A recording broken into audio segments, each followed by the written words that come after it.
examples of how millennials could be the unluckiest generation economically in the modern history. We see them graduate from school and university, they go to face the job market, look for jobs here and there. They go through the techniques of technical know-how. Someone didn't know you, you may fail to get a job. You are qualified, you may fail to get the job. But regardless, they make it. And just as they're trying to make it, there comes in the menace of the pandemic. The pandemic we also have, it did challenge things here and there. So we see challenging things here and there. People are laid off, people are working from homes, and others ending up jobless. Well, today's guest, we're having a special guest today who is a guru in a few things here and there, and he's going to be a great match of help. But before we go any further, join me, Terence Kalule, and my colleague, Thomas Malonda, and if you have not, please go to our Facebook page, follow, go to Instagram, follow, go to YouTube, type in Inspiration Notes, subscribe. You can also find the audio versions of these interviews on Apple Podcasts, Google Podcasts, and Stitcher. Great. So our guest today is a financial guru, motivational speaker, CEO and founder of House of Wealth, the one and only Newton Taylor. Everyone. Yes. Cool. So we're very grateful to have you here, and you also having us here. Please, it's such an honor to meet you finally. Thank you, Terence. Welcome. I feel privileged to be discussing the things we love, and also knowing for the fact that everything you're getting here is for the inspiration of the world. Absolutely. So honored to be here. Yes, so we're having a good deal of millennials and other people out there watching us right Yes. now. So tell us, before you go any further, House of Wealth, how does it come about? How did you just wake up one night and you're like, oh, let me just start this up? What was the idea behind all this, and what are the goals? Have you attained your goals yet? Something of the sort. All right. Thank you, Terence. I have been in the entrepreneurial journey for quite a long time, and I think I got to know about it when I was at Enterprise Uganda, where we were teaching youths on how to elevate their lives. So it kept on going and thumping in my chest that when people get the knowledge, they will free themselves financially. So I read about the people who have money, and I read about a family called the Rothschilds. Amazingly, they used to be Jews in a ghetto, and Rothschild is German for it means red shield. So this is a ghetto chap who was giving loans, but they would just say go to the red shield. So Rothschild is red shield. So they used to go and access money from the ghetto. Now princes and royals used to go and borrow money from the ghetto, from this guy. And then he negotiated with them and told them, but why do you leave me in the ghetto? Why don't you also call me and I stay in the palace? So that's how he moved and became a factor in the palace, that he would lend them from there. But every time he would lend them, he would negotiate for the Jews in the ghetto so they would have a better life and all that. So he uplifted the Jews. And when he gave birth, he had 5 sons. He sent them all over Europe, creating what they call House of Rothschild. Now, when you read, there was House of Rothschild in London, House of Rothschild in Spain, Naples, House of Rothschild in Paris, it was all over Europe, and they were lending money. So I realized that I could get House of Wealth from House of Rothschild because they were too wealthy. And for me, what I wanted was, our slogan is a financially free Uganda. Now we know that if our message reaches Ugandans and they get to know how to, the 3 money lessons, making money, growing money, and keeping money. Those are the 3 money lessons. We realize that if we disseminate the information on making, on growing, and keeping, we will all be financially free. Because financial freedom has nothing to do with a lot of money. Financial freedom just has something to do with living comfortably on your savings, investments, without any debt whatsoever. So at House of Wealth, we help people get out of debt. We help people start up businesses. We help people grow businesses. We help people multiply their money. And that's how we are here. So talking about those three pillars, starting Yes. with making money. Yes. I know that if you put sample a group of 10 millennials Yes. and ask them what is your biggest challenge, they would Yes. say money.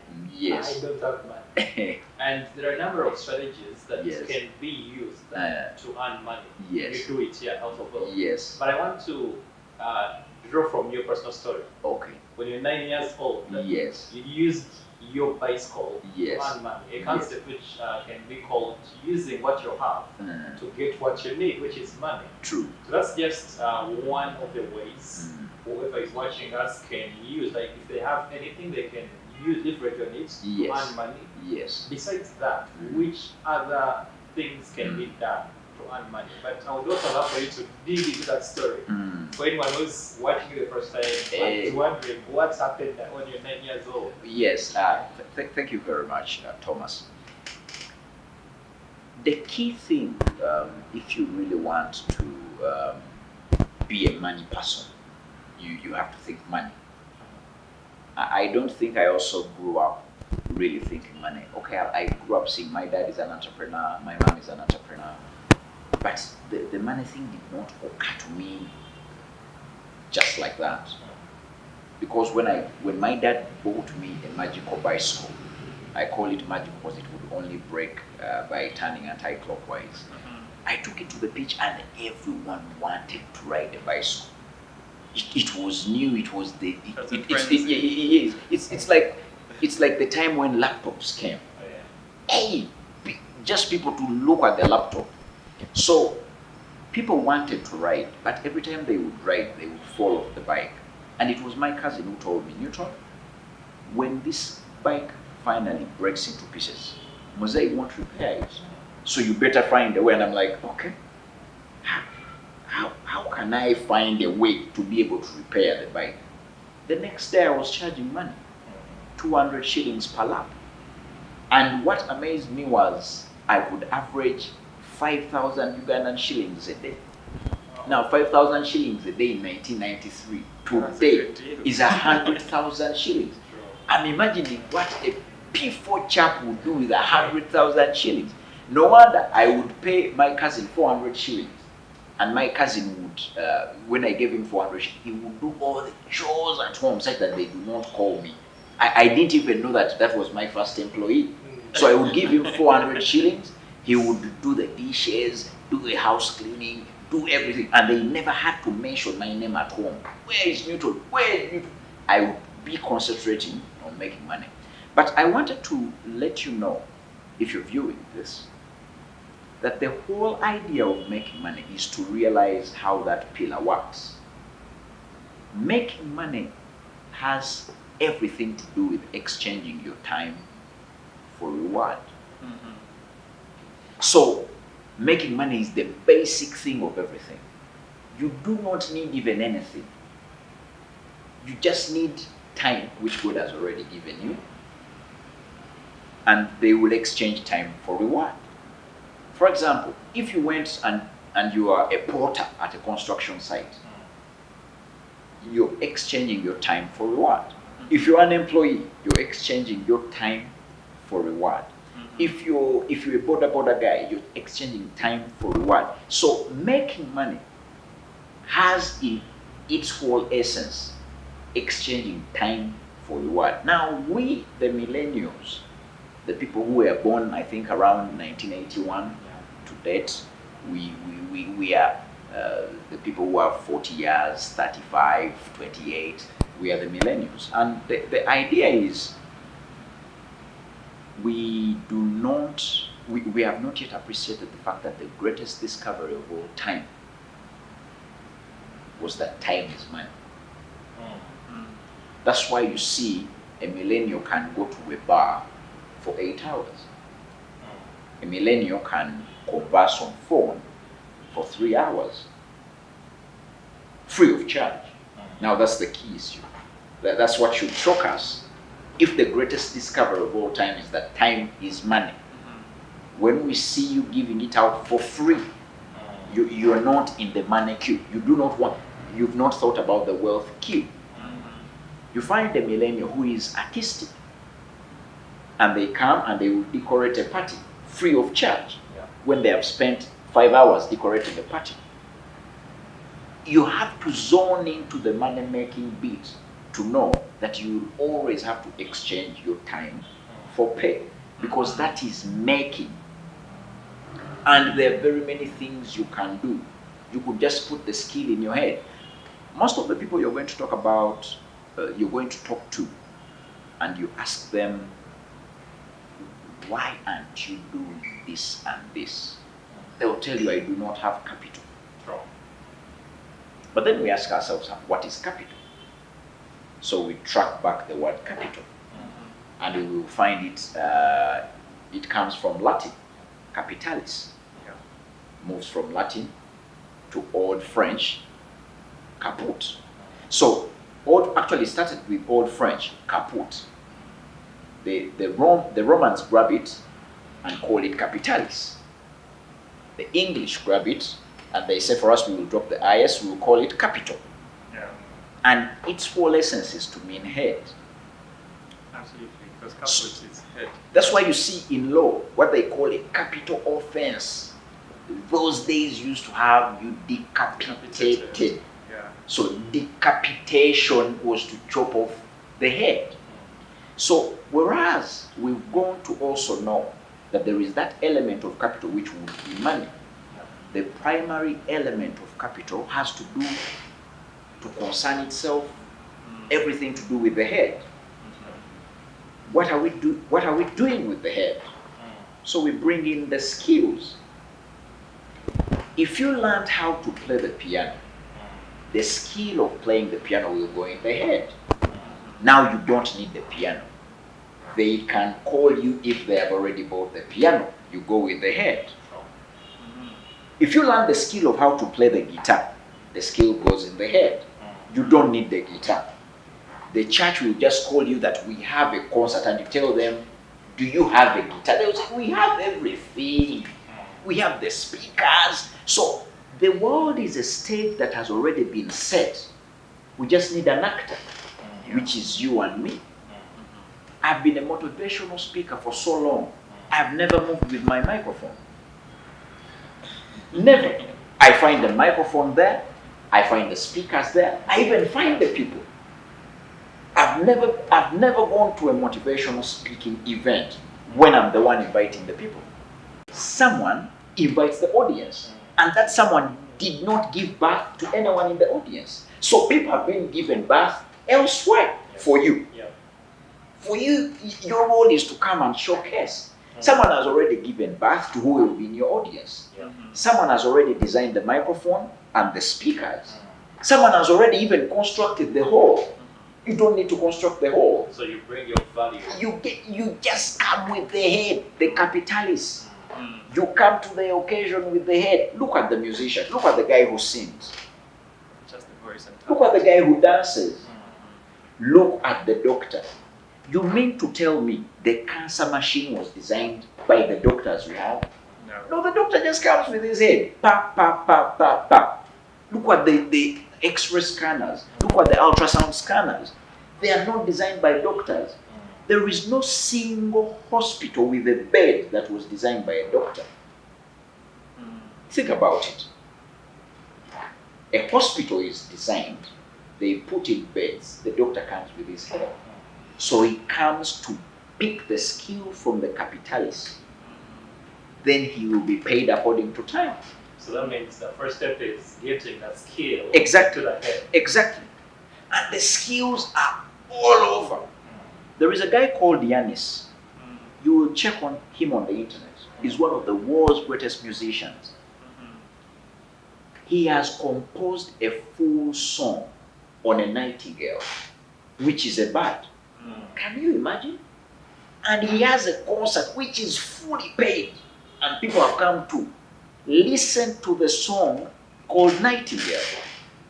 And he's saying that he was in a hotel, probably in China. He opens his window and the bird sings.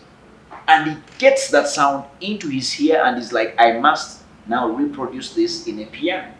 So he has laid out a whole orchestra, pianos, violins, drums, and to sing a song he picked from a bird. Now, that's why life should be interesting. Michael Jackson, greatest dancer of all time. But the dance that propels him to stardom is called moonwalk. He did not invent it. He saw kids doing that thing. When he did it, people were in mesmery. So, life is surrounding us. Greatness is surrounding us. Skills are surrounding us. There is someone you know who is a good cook. You could pick that skill if you want to be a good cook. There is someone you know who is a great speaker. There is someone you know who is a great guitarist, great pianist, great dancer, great singer, great decorator. You pick that skill, you put it in the head, you eat on the skill for life. You're making money. You're exchanging your time for reward. Well, then somebody argued that it's not necessarily time for money, but rather value for money. Because if you come and you have the kaput, but there is nothing in the kaput in terms of value, no one is going to pay you. Yes, But if you come and you have your kaput filled with value, skills, then you're going to be paid. Yes. Now, the reason it's deliberate when I talk about time, because I want you to find a scale to be paid. Employees are paid per month. True. Imagine if employees did all the work and are paid per year. They wouldn't buy food. They wouldn't until they now try to get their skill and apportion it to a time. And they say, this one. For example, at House of Wealth, I'm paid per hour. Imagine if I went to a big corporation and I have not apportioned my skill to a time measurement. They will have me speak for a month. So, Mr. Newton, now you talk to them about how to make money. I speak for a week. You finish. Now you talk to the women how they can. I speak for another 2 weeks. They can hold me hostage for a year because I have the value until I tell them ahead. I will speak for 2 hours for 2 million. I will speak for that 1 hour, you pay this. So I want people to be in the realm that time is money. Whatever you're bringing on the table, you quantify. There is no business, there is no greatness in you decorating, and you decorate for a week for 200,000. There is someone who will design just how the decoration will be, and you will charge for 30 minutes. That's why we are moving differently. We are moving differently. You know how to ride a boda. You have the skill to ride a bike. Then someone tells you, I want you to take me from Kampala to Gulu on a bike. For you, if you think it's about fuel, you're going to put the passenger on the bike and ride to Gulu, only to be notified that actually it is a whole day journey. So, did you charge this person for the time you will lose while in Kampala, opportunity cost? If you do not, you have not gotten the concepts of money.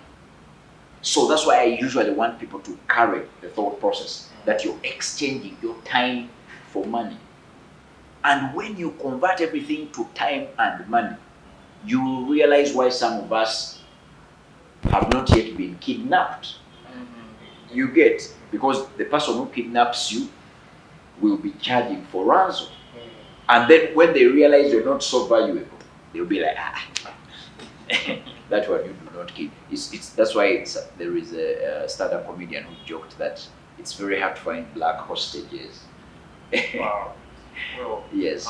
In relation to that, Robert Kiyosaki, one of really my great financial authors, Yes. in his book Poor Dad, Rich Dad, Yes. Rich Dad, Poor What? Dad, Yes. yes, there is that analogy of the carrot and stick he talks of, Yes. where he expresses of how employees are chained to their employment Yes. with a pay to the paycheck. Yes. So he explains it in the notion of how the employer is having a stick with a carrot onto it Yes. and holding the carrot right in front of the donkey. Yes. The donkey being the employee. Yes. So he's just going to move the carrot in any direction where he wants to go for that benefit. True. And the donkey follows. Yes. So it's just after until that bait is gotten over that this donkey might think otherwise. That I'm going to catch the carrot anyway. Yes. You've worked with USAID before. Yes. And you decided to leave. If Yes. I worked with USAID, I mean, You would if I stay. got a gig, I would be like, wow, this is USAID. I mean, come on. Yeah. Yeah, but you decided to leave. Yes. When do you think is the right time to come out of your comfort zone and, explore your options out there? Is it Okay. too soon? Is it too late? When is just the time for us to come out of that kind of circle? Okay. Terence, you raised some very good excerpts. This is the key issue. It has always been my thought, and actually it was also Jesus' thought, that we all must be employed at some time. Yep. That's why I struggle with people who scoff at employment. We all must have. It's written in Mark 10:44. Jesus is saying, whomsoever wants to be the chiefest must start by being a servant to all. Yep. Can you imagine that being the chiefest requires you to be a servant to all? So he's imploring us to be employees, because during employment, we get. I have a full show on NTV where I'm detailing the things of employment, and I've told people that the only problem with employment is people over-delay them. So I created a proverb to say, Job, J-O-B, stands for Jukira, ojja kwavuwala, bw'onoolwayo. Wow. Jukira, ojja kwavuwala, bw'onoolwayo. That remember, you will impoverish yourself. You will turn yourself into a key of poverty when you delay in employment. I want people to go into employment first, to learn how to follow. There are numerous things. I listed things you can get from employment, and amazingly, salary was number 13. Wow. And if you look at salary as number 1, you are not even in our circle to be wealthy. Salary is number 13. The first thing is market. I cannot be at a job where I'm not selling to my fellow employees. Because all these manuals, all these job descriptions, they do not tell you the policies. They do not forbid selling to fellow employees. So ask yourself, who is selling my fellow employees the shirts they come wearing, the suits, the shoes, the bags, the belts? Who is selling it to them? So you work in an organization which has 200 employees who have never arrived naked. But you've never asked yourself, who sells them the clothes? That is a full boutique. And that boutique does not pay tax. That boutique does not pay any license. That boutique does not pay any rent. You arrive in the boot of your car, you have shirts. When they say it's lunchtime, you get 3 shirts. You walk up to the desk of your boss. This would look nice on you. This would look nice on you. This would look nice on you. He will be implored to buy from you, to support. Everyone wants to support Market. If he doesn't buy shirts, you say, I have belts too. I have wallets too. I have watches too. And you do not need to purchase them actually. You just need to know where they are coming from. John 14:6. Jesus is saying, I am the way. I am the truth. And the what? Life. And life. No one comes to the Father unless through me. The whole entire narration, Jesus is saying, is a broker. He never married, never gave birth. But he's the one saying, for me, I'm the one who knows what my Father wants, and I will take you there. What he's saying is, you cannot pray and say, oh, God, help me, make me flourish. Let me survive this storm, Lord. You have to finish by saying, through Jesus Christ. Amen. So you pray, then say, like when you do not say through Jesus Christ, you've not covered the envelope. You've not even attached a stamp or anything. So through Jesus Christ, it goes through Jesus Christ. So he's a broker. What am I saying? You do not need to know where the watches are coming. You do not need to buy the watches. You just need to know a shop that sells watches. Then you move to your boss and you say, this watch is nice. And he says, I won't like it. You take it back, pick another watch. How about this? This one is good, but I want one which doesn't use a battery. You take it back, they want one which doesn't use a battery. Bring it on. So it is 150,000 paid by him. He wants 120. I stay with 30. No crime. I can read the whole entire penal code. No crime. The idea is, how many watches can you sell? If you can sell 10, averaging 30K, that is 300,000 on top of the salary. And you're doing it within the realms of the time of your workplace. So, to come back to what you alluded to, I want people to be employed. But I want people to set goals for employment. When I was working for the American big corporate company, I had set my goal. I knew that if I got this money and this money and this money, I would jump out and start my own thing. So it did not matter that after a year, in the eyes of the people, how would you leave a contract that big? You were signed for 4 years.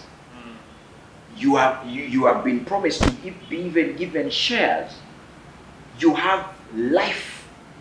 You've been insured for life. You've been insured for medical. Why would you leave? This is the cautious it can be. Hit the jackpot. Exactly. But me, I'm like, I set a goal for this employment. So you can set a goal for the employment. Whilst there, you can be like, I want to be a farmer. And to buy land, it requires, let's say, this amount of money. When I get that money, I'll add, when I get this money, I'll add money to buy maybe a tractor. Maybe for this and this. When you get that money, you can walk out. So it wouldn't be too long when you spend 5 years, or too long when you spend 15 years. There are people who have set goals and it would be too long. For example, in my case, it would be too long if I had spent there 1 year and a day. I only needed 1 year. You get the idea? Yeah. So you set a goal when you go into employment. In fact, the first day you enter into employment, it is the day you are thinking about how to pull out. Just that they don't even surprise you. But the carrot and stick is okay, because I mean, you can't blame the employer. That's the only way they can bribe you to stay. Human beings have been changing from time immemorial. You get? So you could wonder, what did God give Adam that Adam had to break the constitution, which had the simple article that do not eat on the forbidden fruit? That was the simple article. It was the 102B in that time. And Adam touched it. Adam broke that constitution. So the idea is, you set your goal. When you set your goal, then you will be the one driving yourself. My fellow employees were like, you can't leave. That is so short a time. But remember, it is your goal. It is not their goal. You test your fellow employees. Tell them, next month, I want you to help me with the tuition fees of my kid. They'll be like, hey, that is hard. Hey, what are we going to do? That is not simple. But I'll see what I'll do. How much is the tuition? You say 2 million. Someone will give you 100,000.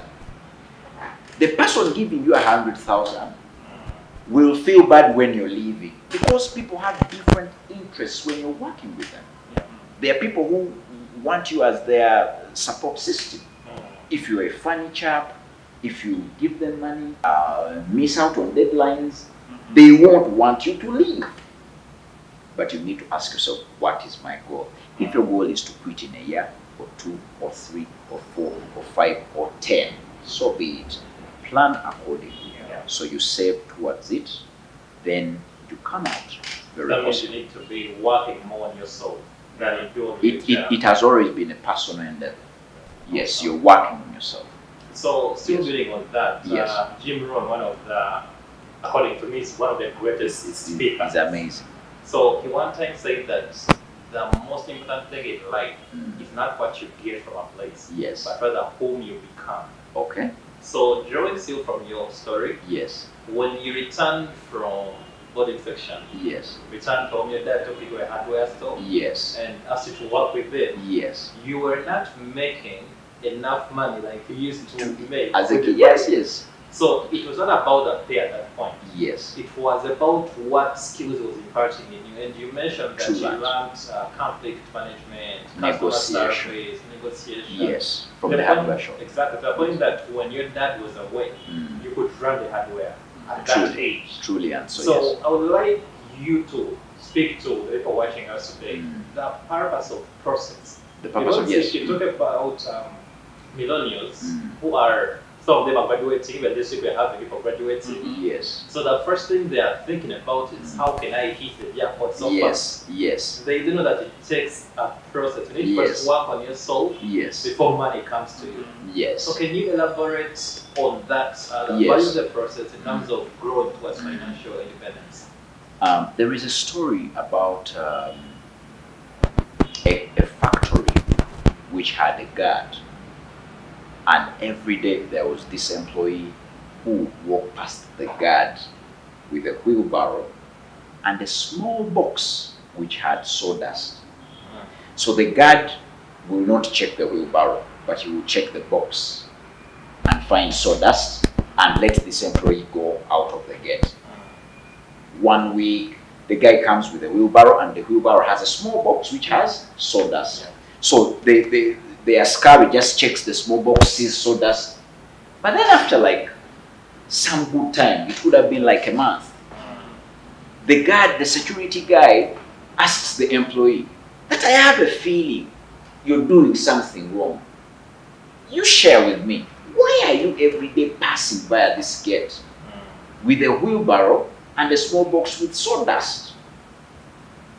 And the guy told him, I steal wheelbarrows. Can you imagine? So he has stolen over 30 wheelbarrows. If it's a month, he has stolen over 30 wheelbarrows. And the guard, instead of saying, you can't move out with a wheelbarrow, he's always checking a small box which has sawdust. So most people in life are checking for the small box which has sawdust, and they are losing out on the wheelbarrow. The moment you quit the moment you quit school, you finish campus, you need to go somewhere and work for free. And you steal everything from them in form of learning. You get? Because there is only one rule for employment. The rule is called experience. No one has it after campus. So how can you steal experience? By being somewhere. If you entered a company, then you can write on your CV that you've been with that company. So you have experience. Now you can talk to your line manager and tell them, by the way, I applied somewhere. They might call you to ask you whether I've been here for 6 months. You will tell them so. You could now, when you're inside, but when you now come and ask for this company for money, remember, all businesses are out there for profit and survival. Two things. Businesses, profit, survival. Now, how do they make profit? By squeezing expenses. When you come to a company and you ask for a salary, you're increasing expenses. So in real life, no one would want to hire. If they hired, they wouldn't want the hiring to expand. So the trick is to tap into what they exist for. They exist for profit and survival. So you tell them, I will come, I will add to your profit, but I won't add to your expenses. You get? So they let you in. So someone who has finished campus, you are better off asking your parents to maybe help you with transport and food. So you go the other side and you also tell them, for me, if you can provide transport and food, I'll work for 6 months. And if I've impressed, you let me stay. If I have not impressed, kindly let me go. But in those 6 months, learn their systems.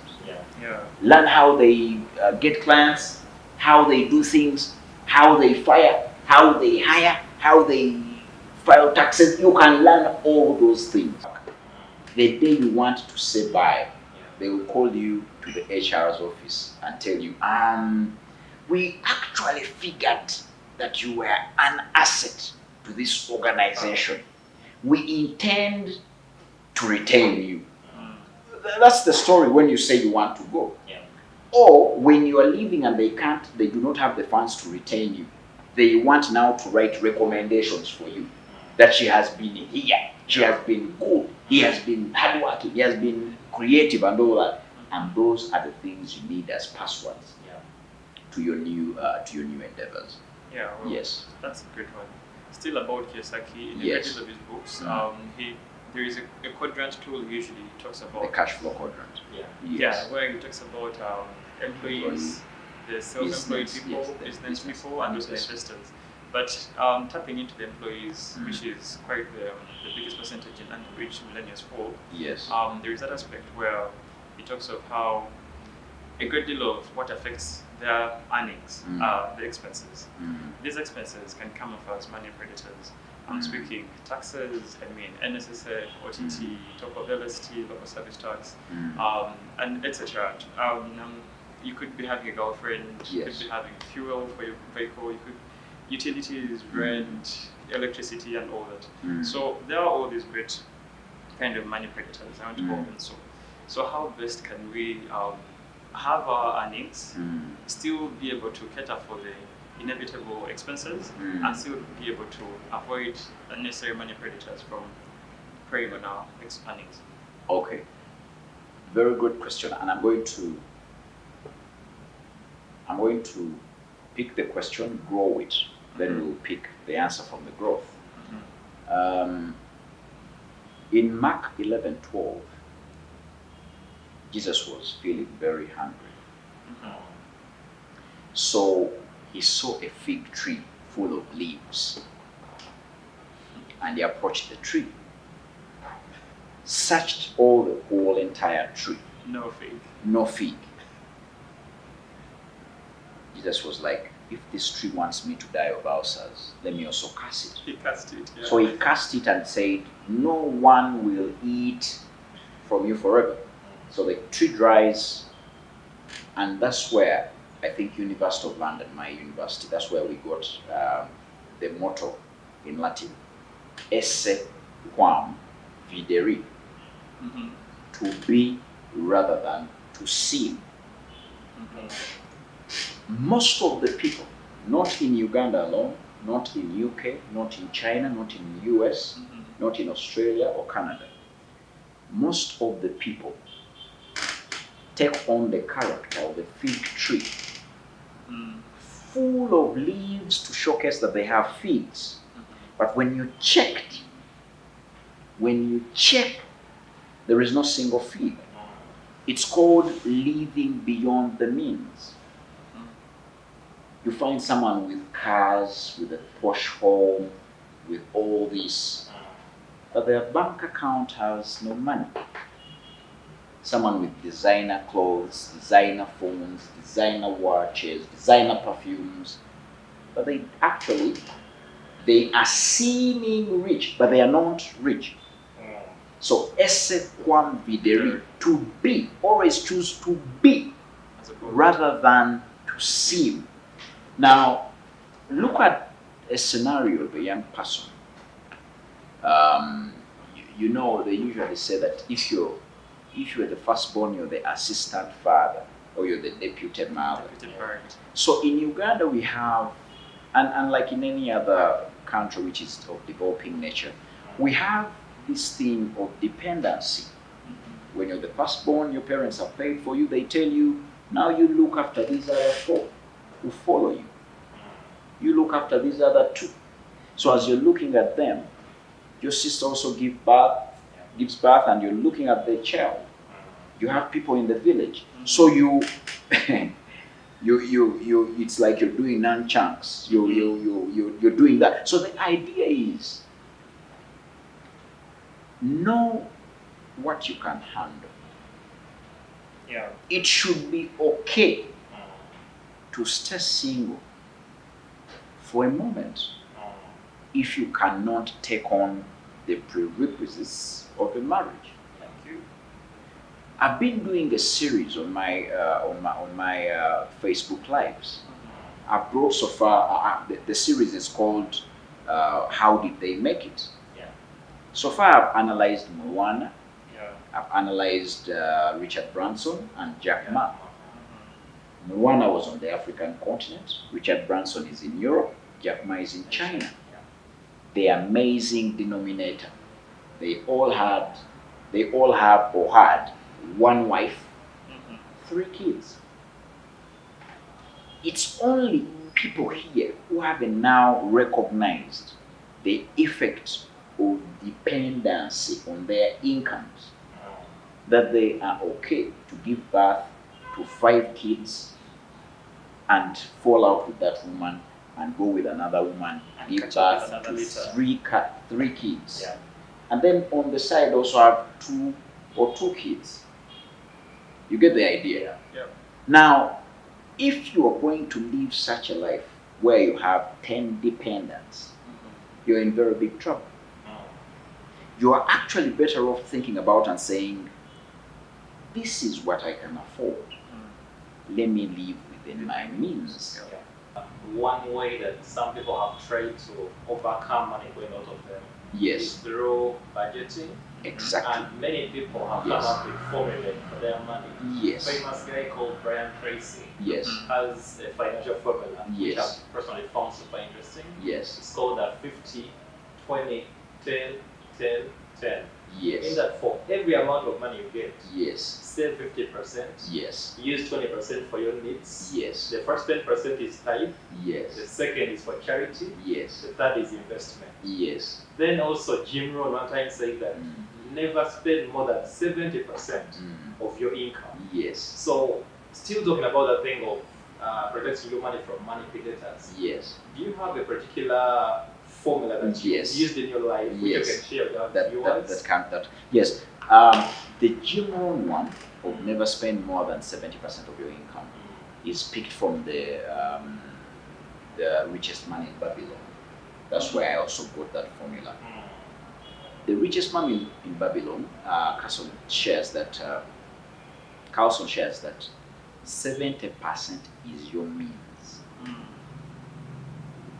If you earn 1,700,000 is your means. What that means is that's where you pay rent, food, transport, clothing, leisure, holiday. 70% is your means. 20% you use it to pay off debts. 10% is a must saving for investment. So it means when you finish paying off debts, now you have 20 and 10 for investment, for saving for investment. And when you look at it, 70% should be able to curtail your movements. Because if I earn 1 million as net salary and 70% is 700,000, it means when I rent a house for 500,000, I'm dead already. True. When I rent a house of 600, I earn 1 million, I rent a house of 600, I'm dead already. So think through it. I've been telling people in Uganda, if you earn 1 million shillings, a car is a huge expense. Very. Because now if fuel is 4,230, Highest tax hit.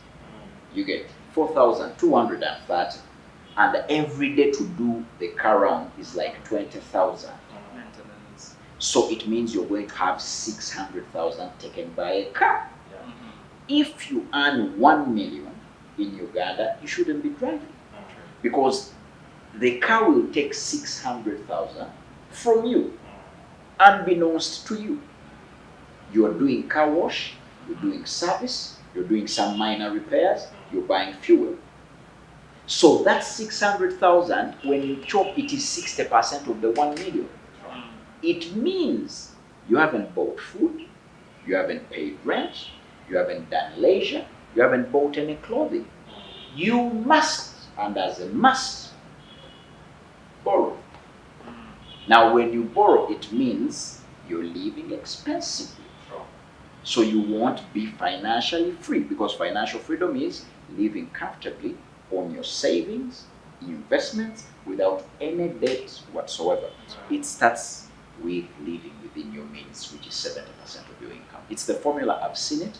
Yeah. I've used it. It has been around for over 7,000 years Mm. from Babylon days. Wow. Yes. That's great. Still from that info, you've seen people start up with startups, they start up businesses, you've started up House of Gold. Yes. A great deal of people have started up, we see Apple, Google, etc. Yes. Yeah, but there are some companies we see that they've thrived for a little bit, Mm. and then amidst the way they start crumbling down. Yes. In one of your recordings, you've talked about the 5 Pillars pillars of of business. businesses. Yes. Could you take us through those, and what do you think could be? Of course, there are a great deal of reasons. Yes. But what do you think could be the fundamental reasons why such startups crumble amidst the way? Okay, thank you, Terence. I usually tell people that in law we have a Latin phrase called ab initio, like from the onset. Mm-hmm. It's possible that a business could be dead ab initio, from the onset. You could start a business by already killing it. Mm-hmm. It's an oxymoron. Yeah. And it's found. You could start something by already killing it. Imagine if you started any business with a loan, you've already killed it. It cannot survive. Yeah. It started with a loan. Why? A loan deals with certainty. Mm-hmm. When you go to the bank to borrow, you walk out of the bank with certainty that you will pay on every 28th, 28th, 28th, 28th, 28th. Mm. Certainty. Yet a business is probability. You do not know for sure whether on every 28th, 28th, 28th, 28th, 28th you will earn. You will make profit. You won't be closed. Yeah. You will have customers. You won't have COVID. Business is thriving through probabilities. Loans are thriving through certainty. So you cannot start a business with borrowed money which has interest from a bank. Mm. So you do not even have to be so good at marketing, so good at financial handling, so good at handling employees, so good at strategy. It was dead ab initio. Yeah. You get the idea. So there are also businesses that are dead ab initio without a loan, Mm-hmm. and it was just the wrong partner. Yeah. You get a guy, you do a partnership, but the guy has no interest in that business. Mm. He keeps on saying, where is my interest? Where is the money? Where is it? Just Joy complains a lot. They're not investing. So you have to break the business because of the partner you brought, and those are now so many businesses which have been broken because the partners could not agree. Mhm. They did not die at that instance. They died At the inception. at the inception, before even inception. Mhm.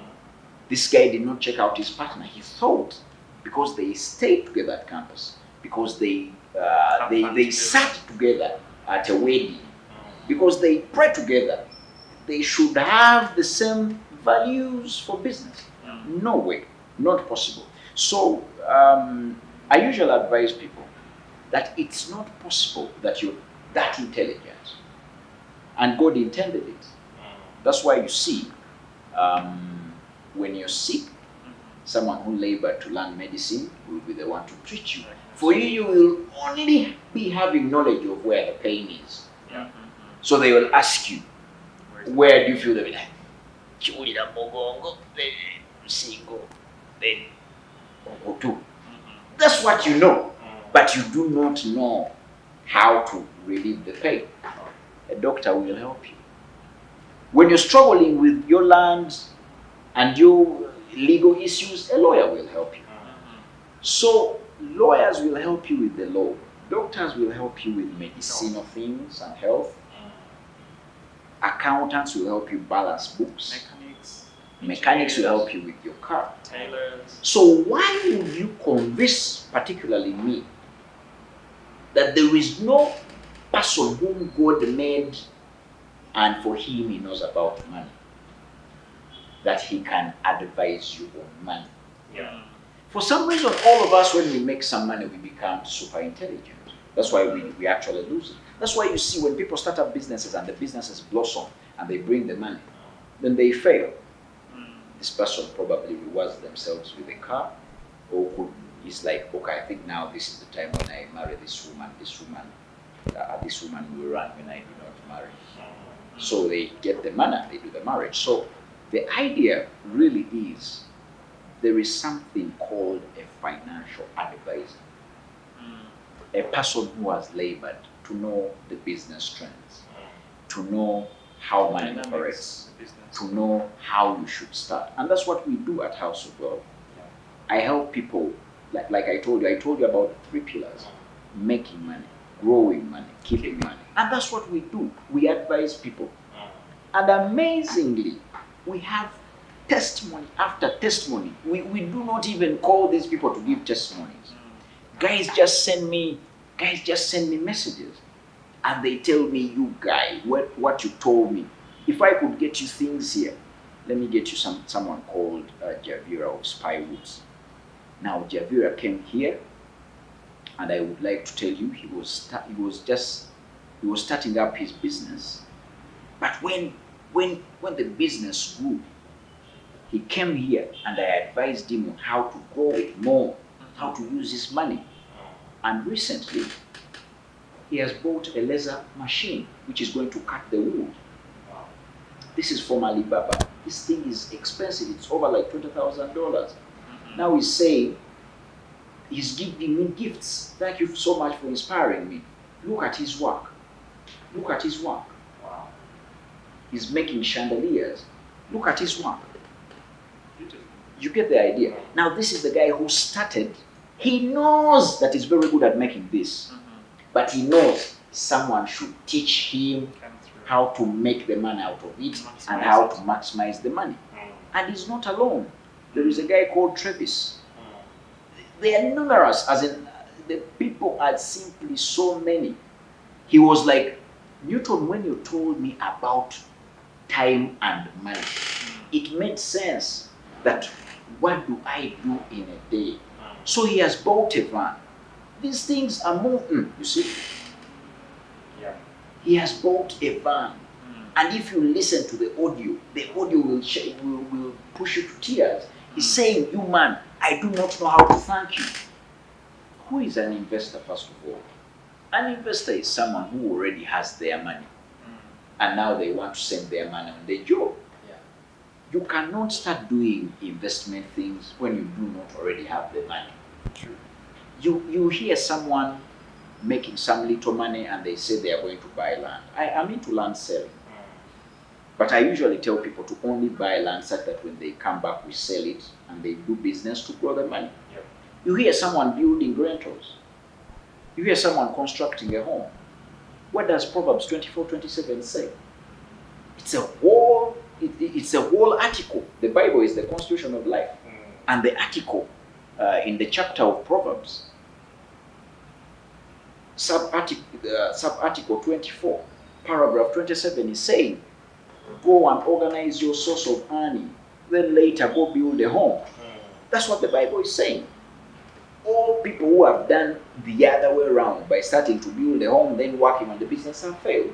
So think about it. move through the quadrants Kiyosaki mentioned.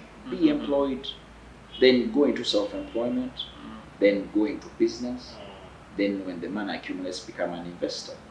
It is a process. And investment, amazingly, is a wealth in its core sense, is a slow motion endeavor. When you see things coming fast, you're not investing. You're not even growing wealth. Wealth is a slow motion endeavor. Because look at the life we have. In Uganda, I think the life expectancy now is 63 years. But they are trying to average our life expectancy on also people who are living so poorly. The idea is you could live up to 100 years. Let's say you do not live up to 100 years, you could live up to 80 years. Why are you in a rush at 28, for example, to be wealthy? What is there to be talked about at 28 when you're wealthy? I'm the first person in my home to build, to buy. No. If you're 28, you still have 60 years to live. What are you going to do in 60 years? What are people doing to marry so early and give birth so early? What is the... People should educate me. I must be the dumbest there. What is really there? Why would anyone go through a get-rich-quick scheme? Why? Wealth is a slow motion endeavor. That's why you see all the wealthy individuals you admire. They clocked their wealth at 50. They coincided with what they call their real wealth, 50, 56. That's why you see these real wealthy guys. They are very old. So wealth grew. All it needed was time. You cannot force a seed to just grow and give you maize in maybe 2 days. The science is that it wants to take its time. And slightly I understand revenue protected for very many reasons. Yes. If I'm slightly refer to Professor Lux's cycle of vicious cycle of poverty. Yes. Where he talks of you have, let me say, small earnings, small income, small investment, everything is going to come through small. Yes. And there's an exception only if there's something extra that comes in from outside the circle to proliferate the whole business. Yes. People take loans every now and then for various reasons. Yes. Some take them to have trips, some take them to invest into businesses. Yes. You do a business loan, Yes. Giving kind of thing. Yes. Yeah, so what are the risks? I do believe some people eat a big chunk that they can't swallow or what they can't digest, and in the end it catches up with them. What should be those things any millennial watching us right now should put into consideration before taking that loan? Yes. Okay, I'll also give you a time, some other time, where we will discuss loans, to give loans the respect they deserve. I wouldn't really think I would exhaust them, but this is the key issue. There is no scripture in the Quran. I've read the Quran. I've read the Bible. The longest chapter in the Quran is Surat Al-Baqarah. What does it say? And Surat Al-Baqarah is talking about debt. It elaborates on debt, and it says, in Islam they have 8 forms of fire in hell. But the hottest is the one that will be used to burn people whom they thought fought with Allah. And the people whom they see as fighting Allah are the people who are borrowing on interest or lending on interest. And that's Islam. So they are saying, in Islam they allow to borrow. It's discouraged but allowed. Yeah. But they put their foot down and prohibit and call it haram to borrow on interest or to lend on interest. Riba. They call it riba. So when you come to Christianity, and for us Christians it's worse. Christianity does not allow us to borrow. Any scripture you would read, Romans 13:8, owe no man no debt, save for the debt of love. For us as Christians, the debt shouldn't be about money. If I had borrowed for a marriage, I don't think you can be there asking your wife now. You first give me this money and I pay on this loan. If you had borrowed for a holiday, you can't be in Dubai and say like, Burj Khalifa, I've seen you, but now you give me that 1 million and I go and pay. So when you are to borrow, two things I want you to remember. Number one, write all options till borrowing is number 15. All options till borrowing is number 15. Now, if you are to borrow, get a financial advisor still to help you to see whether your debt will have leverage. And 3, it should be investment debt, not consumption. So, why am I telling you that you should write everything up to bank loan or loan from a money lender to be number 15? Because people have things that are idle.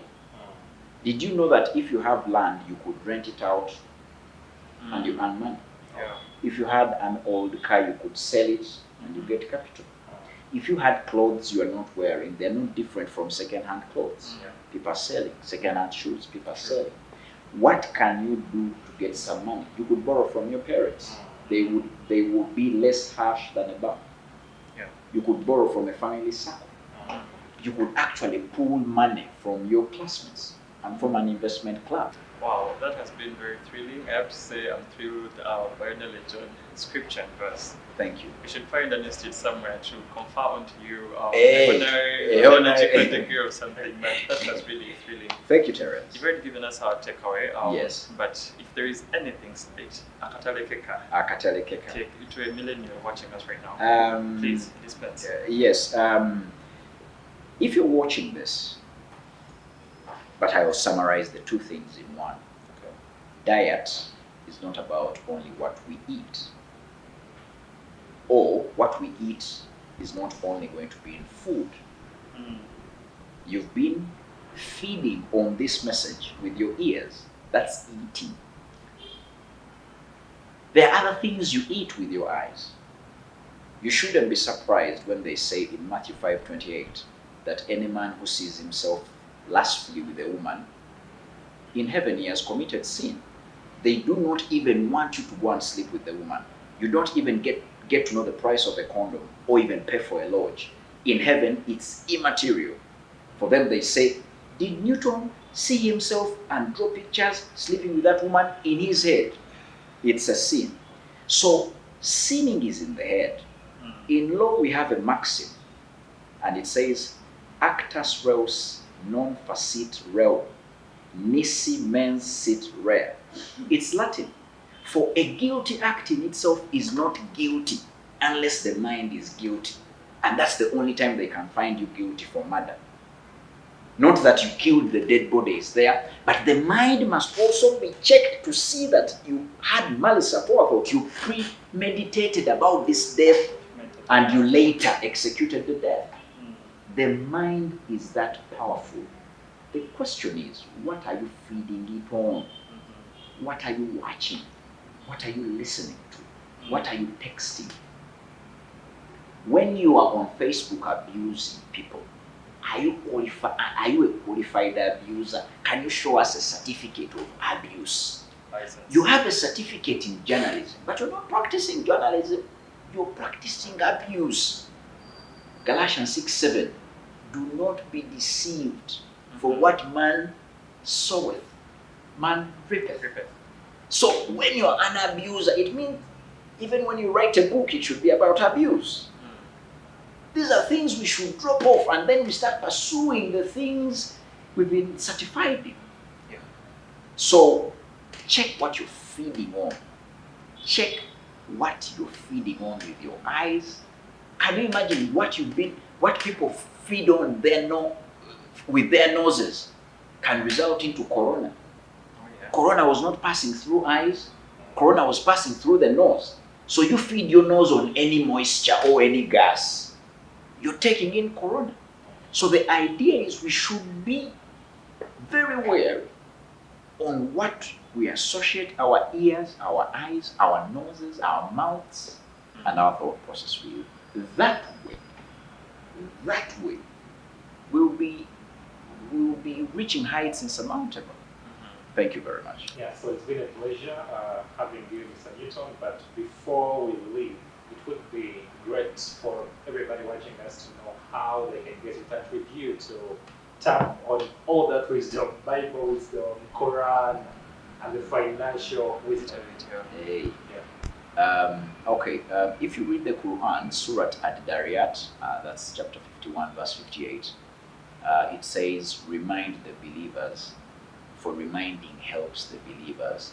So you can go to my Facebook page, House Newton Buteraba /House of Wealth, and watch those things to remind you, because they remind, most of the things I say you will know or you will have heard, but you need to be reminded. So you go to Newton Buteraba /House of Wealth. You can just type in Google and say Newton Buteraba. They will bring you my YouTube things, my Facebook things, my newspaper things. They will give you very many things. So the idea is you go to Google and say Newton Buteraba. A lot of material will come. Well, thank you so much. Thank you, Welcome, Mr. Newton, Terence. for Thank you, your time. Terence. It's been quite a thrilling time. Yes. To our viewers right now, millennials and all those that are not millennials, we still request you to follow us on our platforms on social media. You can follow us on Twitter, on Instagram, Facebook, and YouTube. Yes. Thank you for watching, and catch you soon.